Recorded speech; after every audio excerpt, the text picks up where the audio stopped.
ग्वालियर में केंद्रीय मंत्री ज्योतिरादित्य सिंधिया का बयान। सिंधिया ने अटल जी के जन्म शताब्दी वर्ष पर कहा, अटल जी कुशल राजनीतिज्ञ के अलावा एक राष्ट्रव्यापी विचारधारा एक लिए समर्पित थे। केवल समर्पित भाव की नहीं, सच्चे दिल के इंसान अटल बिहारी वाजपेयी थे।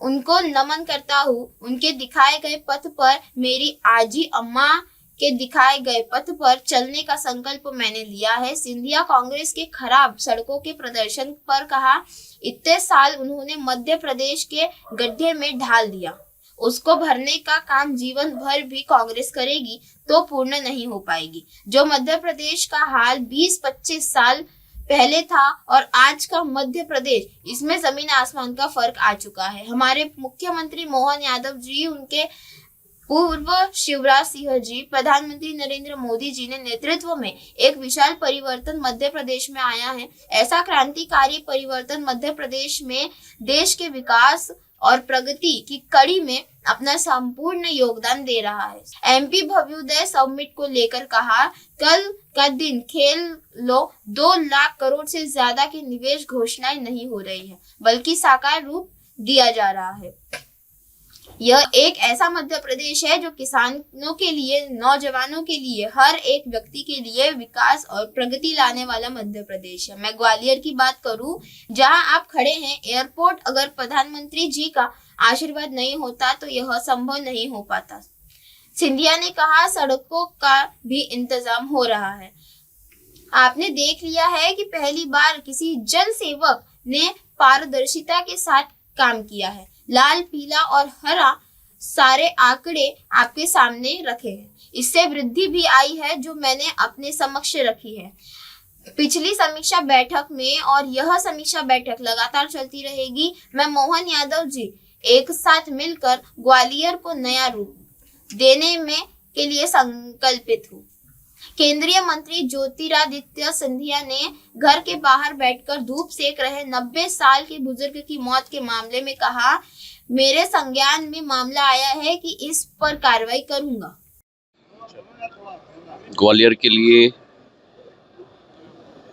हमारे समूचे मध्य प्रदेश के लिए और पूरे देश के लिए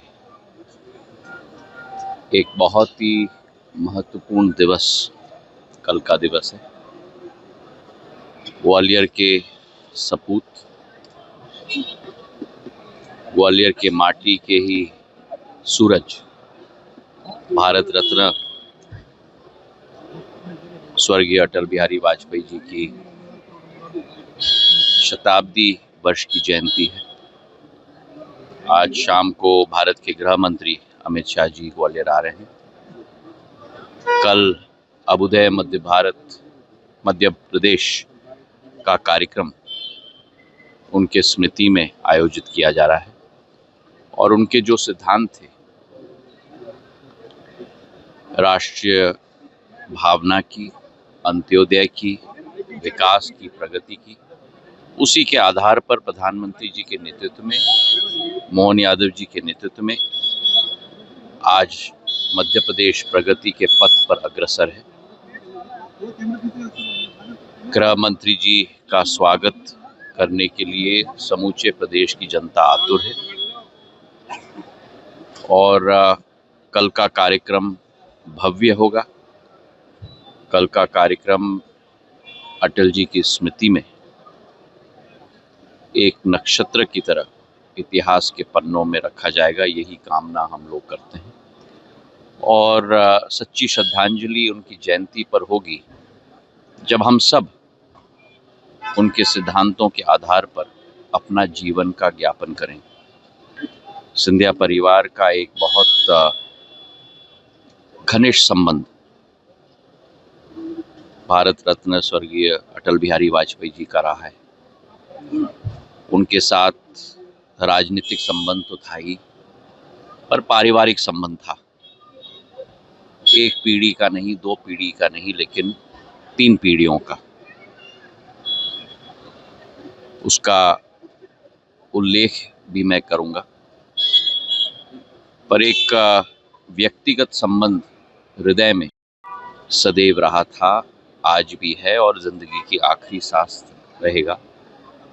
क्योंकि एक कुशल राजनीतिज्ञ के अलावा एक राष्ट्र व्यापक सोच की विचारधारा और उनके कण कण में देश के प्रति एक समर्पित भाव, और केवल समर्पित भाव नहीं लेकिन एक सच्चे दिल के इंसान मेरे अपने अटल बिहारी वाजपेयी जी थे। उनको मैं नमन भी करता हूं और उनके दिखाए हुए पथ पर, मेरी आजी अम्मा के दिखाए हुए पथ पर चलने का एक संकल्प मैंने लिया है, उसे निर्वाह करने की भी पूरी कोशिश करूंगा। कांग्रेस तसला और गिट्टी लेके सड़कें बनने का काम कर रही है। सड़कों पर आम कांग्रेस आम लोग। अरे भाई, जो उन्होंने इतने साल मध्य प्रदेश को गड्ढे में डाल दिया, उसको भरने का काम जीवन भर भी कांग्रेस करेगी तो पूर्ण नहीं कर पाएगी। जो मध्य प्रदेश का हाल 20-25 साल पहले था और आज जो मध्य प्रदेश है, उसमें जीवन आसमान का फर्क आ चुका है। हमारे मुख्यमंत्री मोहन यादव जी, उनके पूर्व शिवराज सिंह जी, प्रधानमंत्री अटल बिहारी वाजपेयी जी के नेतृत्व में, प्रधानमंत्री नरेंद्र मोदी जी के नेतृत्व में एक विशाल परिवर्तन मध्य प्रदेश में आया। एक ऐसा क्रांतिकारिक परिवर्तन कि जिसके आधार पर आज मध्य प्रदेश देश के विकास और प्रगति की कड़ी में अपना संपूर्ण योगदान दे रहा है। कल के ही दिन में आप देख लो, 2 लाख करोड़ से ज़्यादा निवेश की घोषणाएं नहीं लेकिन साकार रूप से पूरे प्रदेश के लिए की जाएंगी। तो ये एक नया मध्य प्रदेश, एक ऐसा मध्य प्रदेश है जो किसानों के लिए, नौजवानों के लिए, हर एक व्यक्ति के लिए विकास और प्रगति लाने वाला मध्य प्रदेश है। और ग्वालियर की बात करो, जहां आप खड़े हैं, इसी प्रांगण की आप बात करिए, ये अगर प्रधानमंत्री नरेंद्र मोदी जी का बरदस्त और आशीर्वाद ना होता तो ये संभव नहीं हो पाता। और सड़कों का भी इंतजाम, अरे भाई, सड़कों का भी इंतजाम हो रहा है।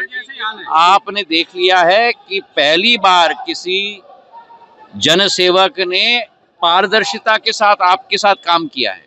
लाल, पीला और हरा सारे आंकड़े आपके सामने रखे हैं और उसमें वृद्धि भी आई है, जो मैंने आपके समक्ष भी रखी थी पिछले समीक्षा बैठक में। और ये समीक्षा बैठक चलती रहेगी आपके साझेदारी के आधार पे भी, इसमें आपका भी योगदान है। और वही एक जवाबदेही आपके समक्ष और आपके द्वारा जनता के समक्ष भी रखी जाएगी, जहां मोहन यादव जी, मैं, सभी लोग एक साथ मिलकर ग्वालियर को एक नया रूप देने के लिए संकल्पित हैं। चाहे स्टेशन हो, चाहे एयरपोर्ट हो, चाहे वेस्टर्न बाईपास हो, चाहे ग्वालियर आगरा एक्सप्रेसवे हो, चाहे औद्योगिकरण हो, हर एक क्षेत्र में चंबल से पानी लाने की योजना हो, क्या नहीं हुआ है ग्वालियर के लिए। पर फिर भी और भी हमें करना है और उसके लिए हम पूर्ण रूप से तैयार हैं। हम पीछे नहीं हटते। आपके सुझावों को लेकर मालूम है उसको। देखिए आप लोगों को भी ये मत भूलना आप कि आप प्रजातंत्र के चौथे स्तंभ। चौथा स्तंभ होने का क्या मतलब है? ये नहीं कि हर बार उठकर जो नकारात्मक काम नहीं हुई उसकी बात करना। जिस छत के नीचे आप हो उसकी तो बात करो। अरे भाई, एक मिनट, जो नहीं हुआ है उसकी भी बात करो और जो हुआ है उसकी भी बात तो करो। अब आईएसबीटी की बात आपने की, ठीक है। आईएसबीटी के पीछे जो प्रगति विकास हो रहा है उसके पीछे कारण है।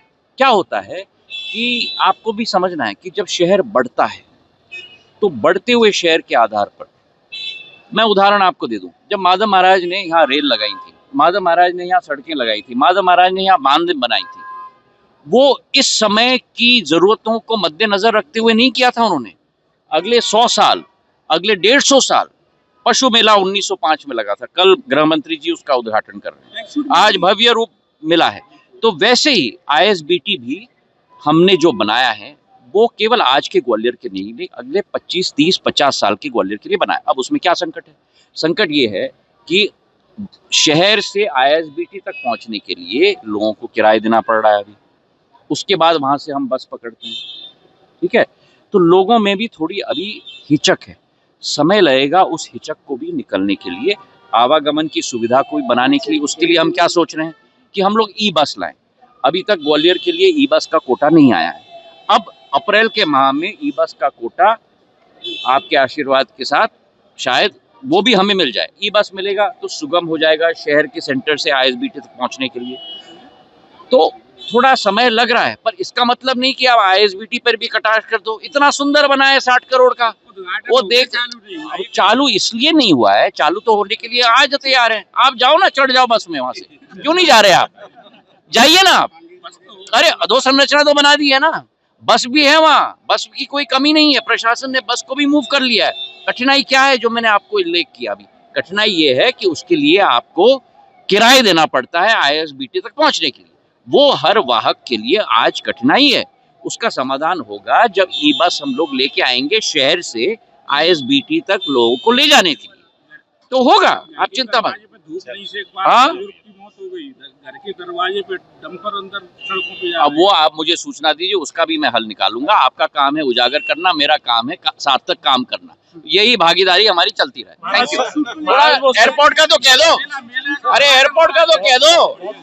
हाँ, बादल छटेगा, सूर्य निकलेगा।